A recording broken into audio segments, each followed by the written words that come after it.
नमस्कार, बहुत स्वागत आपका। आप देख रहे हैं द न्यूज, आपके साथ मैं सृष्टि मिश्रा। जाटों के समीकरण को साधने के लिए बीजेपी ने मास्टर स्ट्रोक दे दिया। जी हां, इस वक्त की बड़ी खबर सामने आ रही राजस्थान से। आपको बता दें, कांग्रेस की पूर्व सांसद ज्योति मिर्धा, जो कि बहुत बड़ी जाट नेता हैं, उन्होंने बीजेपी का दामन थाम लिया है। इस वक्त की ब्रेकिंग न्यूज, कांग्रेस के लिए सबसे बड़ा झटका। देखिए, राजस्थान में दो समुदायों का खेल है, एक राजपूत का और एक जाट समुदाय। जाट समुदाय की आबादी की बात करें दर्शकों, तो 14% आबादी जो है वो कब्जा रखती है राजस्थान के सियासी समीकरण के लिए। अब विधानसभा चुनाव होने वाले हैं, उसके बाद लोकसभा चुनाव। लोकसभा चुनाव और विधानसभा चुनाव के पहले बीजेपी का मास्टर स्ट्रोक इसलिए क्योंकि अगर नागौर की बात करें तो नागौर में ज्योति मिर्धा के परिवार का कब्जा आजादी के बाद से ही रहा है। देखिए, इनके जो दादा हैं नाथूराम मिर्धा, वो 6 बार लोकसभा के सांसद रह चुके हैं और 4 बार विधायक चुनकर आ चुके हैं। और देखिए, राज्य सरकार में मंत्री, केंद्र सरकार में मंत्री रह चुके हैं। उनकी पोती है नागौर से पूर्व सांसद ज्योति मिर्धा, जिनको सदस्यता दिला दी राजधानी दिल्ली में सीपी जोशी ने, जो कि राजस्थान में बीजेपी के प्रदेश अध्यक्ष हैं। अब अगली लोकसभा चुनाव और विधानसभा चुनाव में बीजेपी के टिकट पर ज्योति मिर्धा चुनाव लड़ती नजर आएंगी। अब मैं आपको बता दूं, यहां पर एक और बात सामने आ रही है। आरएलपी के सांसद यानी राष्ट्रीय लोकतांत्रिक पार्टी के सांसद जो है हनुमान बेनीवाल, उनकी मुश्किलें थोड़ी सी बढ़ सकती हैं। हालांकि ज्योति मिर्धा की बात करें तो पिछले लोकसभा चुनाव में उन्हें हार का सामना करना पड़ा था। 14 और 19 के चुनाव में ज्योति मिर्धा हार गई थी, लेकिन अब हनुमान बेनीवाल की मुश्किल इसलिए बढ़ रही है। हालांकि अलग बात है कि हनुमान बेनीवाल, अभी कहा जा रहा है, मुख्यमंत्री अरविंद केजरीवाल के संपर्क में है। उनके रिश्ते एनडीए से ठीक नहीं चल रहे हैं। तो देखिए, बीजेपी गठबंधन में शामिल थे और अभी उनके रिश्ते ठीक नहीं चल रहे हैं। आने वाले समय में देखने वाली बात होगी। और हनुमान बेनीवाल ने ही ज्योति मिर्धा को हराया था, लेकिन इस वक्त बीजेपी के लिए मास्टर स्ट्रोक इसलिए 14% समुदाय जो है वो जाट समुदाय राजस्थान में, जो कि चुनाव में किसी को भी, किसी भी पार्टी को जीत के करीब ले जाने के लिए आश्रित रखते हैं। मैंने जब मेरा राजनीतिक जीवन शुरू किया था तो कांग्रेस पार्टी में किया था और मुझे 2009 से 2014 तक सांसद बनने का मौका मिला था। और अगर आप लोग रिकॉर्ड निकाल करके देखेंगे कि कोई फर्स्ट टाइम सांसद की अगर परफॉर्मेंस पार्लियामेंट में देखेंगे तो आपको भी लगेगा कि हाँ, मैंने वहाँ पर एक छाप छोड़ने की अपनी कोशिश करी थी। लेकिन उसके बाद से परिस्थितियाँ बहुत बदल गई, चाहे देश के लेवल पर देखें, चाहे अंतर्राष्ट्रीय लेवल पर देखें, चाहे राज्य में देखें और चाहे मेरी कॉन्स्टिट्यूंसी में देखें। परम आदरणीय हमारे प्रधानमंत्री जी ने जो कुशल नेतृत्व दिया, उसकी वजह से हमारे देश की साख वैश्विक स्तर के ऊपर एक अलग ही दिशा में पहुंची है, एक अलग ही लेवल तक पहुंची है। और एक जिसको कहते हैं एक डिसाइसिव सा नेतृत्व मिला पार्टी को। उसके विपरीत हमारी पार्टी जो थी वो पिछले कुछ समय में हम लोग अपनी अपनी बात रखते गए, कभी सुनी जाती थी, कभी नहीं सुनी जाती थी, लेकिन उस दिशा से बिल्कुल विपरीत डायरेक्शन में मूव करने लगी थी कि कई लोग ऐसी घुटन महसूस कर रहे थे और उन्होंने कांग्रेस का परिवार छोड़ करके बीजेपी को अपनाया है। आज मंच पर हमारे अरुण सिंह जी उपस्थित हैं, हमारे राजस्थान के प्रदेश अध्यक्ष आदरणीय सीपी जोशी जी यहाँ पर उपस्थित हैं, सांसद भागीरथ जी, आपके सांसद बलूनी जी।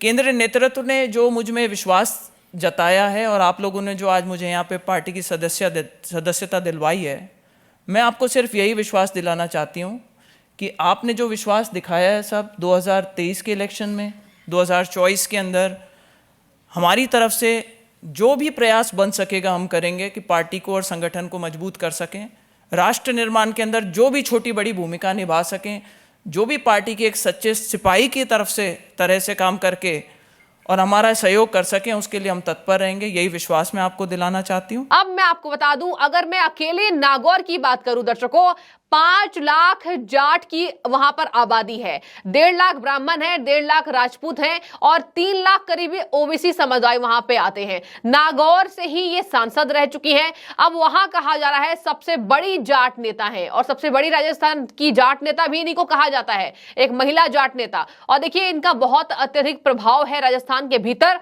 अब इनकी जो सदस्यता बीजेपी के द्वारा हो गई है, अब बीजेपी के लिए ये थोड़ी राहत भरी सांस है। वैसे भी राजस्थान में कुछ ठीक नहीं चल रहा है। चलिए थोड़ी सी बात करेंगे कांग्रेस पार्टी की। देखिए कांग्रेस पार्टी की बात करें तो ज्योति मिर्धा के साथ साथ पूर्व आईपीएस अधिकारी, आपको बता दें यहां पर उन्होंने भी बीजेपी का दामन थाम लिया है। और यहां पर पूर्व आईपीएस अधिकारी को ही नहीं, पहले सीकर से सुभाष महरिया बीजेपी में शामिल, इसके बाद मैं आपको बता दूं यहां ज्योति मिर्धा बीजेपी में शामिल और बीजेपी में शामिल। इसके साथ साथ कांग्रेस नेता जो सवाई सिंह चौधरी जो कि पूर्व आईपीएस रह चुके हैं, इन्होंने भी आज बीजेपी में शामिल हो गए ज्योति मिर्धा के साथ साथ। तो सीपी जोशी की एक फोटो वायरल हो रही है जहां पर सवाई सिंह चौधरी और ज्योति मिर्धा बीजेपी में शामिल होती दिखाई दे रही हैं। यह कार्यक्रम हुआ राष्ट्रीय राजधानी दिल्ली में, सीपी जोशी वहां मौजूद रहे। अब देखिए यहां मैं आपको बता देती हूं राजस्थान क्यों अहम है। अभी अभी राजस्थान के दौरे पर आपने किसी भी एक नेता नहीं है बीजेपी का जो वहां पर नहीं गए हैं। राजस्थान के दौरे पर लगातार बीजेपी के नेता हैं। और आपको राजस्थान के समीकरण को थोड़ा अगर मैं समझाऊं, यहां देखिए राजस्थान में कुछ ठीक नहीं है। अशोक गहलोत पहले ही कई ऐसे भ्रष्टाचार में घिरे हुए हैं, लेकिन एक बात तय है, अशोक गहलोत को कांग्रेस सम्मान करती है और अशोक गहलोत के इशारे पर भी चलती है। यही कारण है कि चुनाव से ठीक पहले इतने बड़े नेता सचिन पायलट अहम किरदार के रूप में वहां पर नहीं दिया जा रहा है। और देखिए सचिन पायलट को कोई बड़ी जिम्मेदारी नहीं मिली। 6 कमेटी का गठन किया गया चुनाव के मद्देनजर। एक भी कमेटी का अध्यक्ष सचिन पायलट को कांग्रेस आलाकमान नहीं बनाती है। और यही दिखा रहा है कि सचिन पायलट को लेकर थोड़ी सी कंफ्यूज कांग्रेस पार्टी केवल अशोक गहलोत के चलते हैं। अब मैं आपको बता दूं सचिन पायलट वही युवा नेता जिन्होंने अभी पिछले 3 महीनों में, आपने देखा होगा उनका इतिहास, पिछले 3 महीनों में उन्होंने कोई कोर कसर नहीं छोड़ी अशोक गहलोत को घेरने में। लेकिन बाद में हालांकि आलाकमान की मजबूरी बन गए। अशोक गहलोत की वजह से कई ऐसे अशोक गहलोत के समर्थक थे जो नाराज थे और सचिन पायलट के खेमे में चले गए।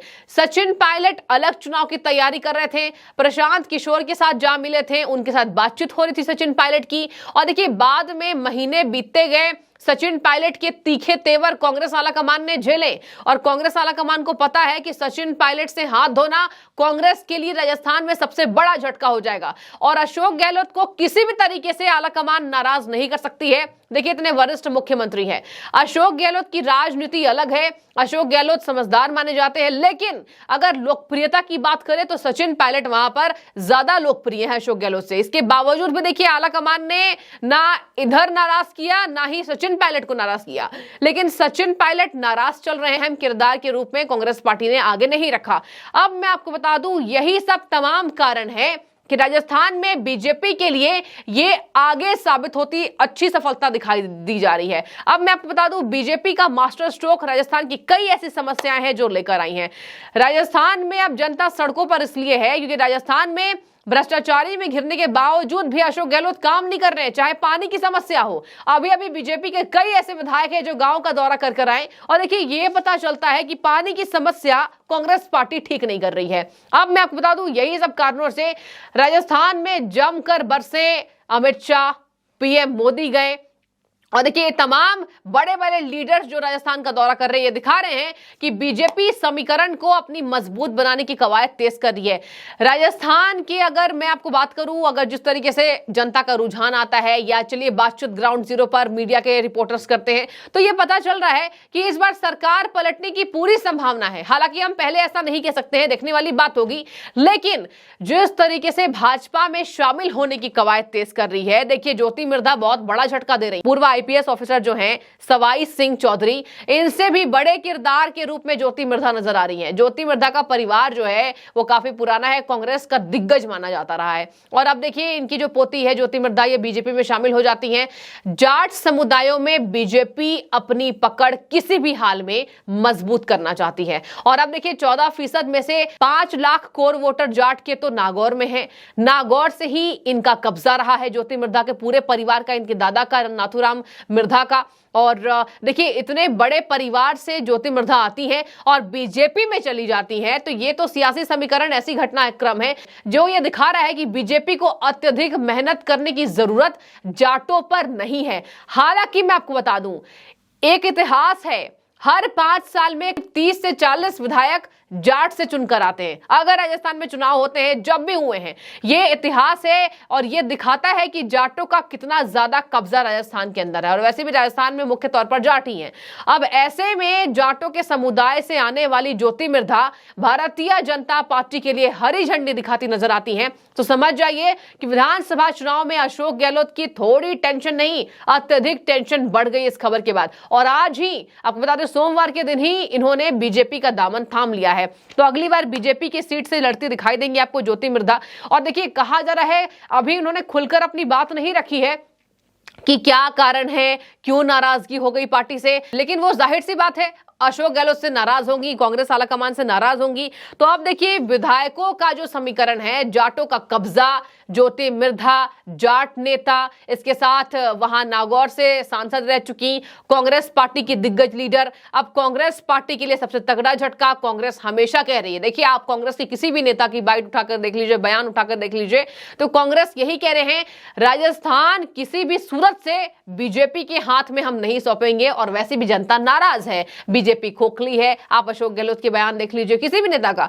इवन सचिन पायलट ये कह रहे हैं कि इस बार राजस्थान में कांग्रेस की सरकार फिर से बनने जा रही है। देखने वाली बात होगी। फिलहाल बहुत बड़ी खबर, पहले ही सीकर से सुभाष मारिया बीजेपी में शामिल, अब ज्योति मिर्धा, पूर्व आईपीएस सवाई सिंह चौधरी, और ये जाटों के समीकरण को साधने का बीजेपी का मास्टर स्ट्रोक बताया जा रहा है। बने रहिए, आगे जो भी राजस्थान की खबरें होंगी मैं आपको उससे भी अपडेट देती नजर आऊंगी। फिलहाल आपकी जो भी राय, अगर आप राजस्थान से हैं तो कमेंट करिए, क्या वाकई इस बार राजस्थान में चुनावी सत्ता पलटने वाला है? क्या लग रहा है? बाजार किस तरफ दिखाई दे रहा है?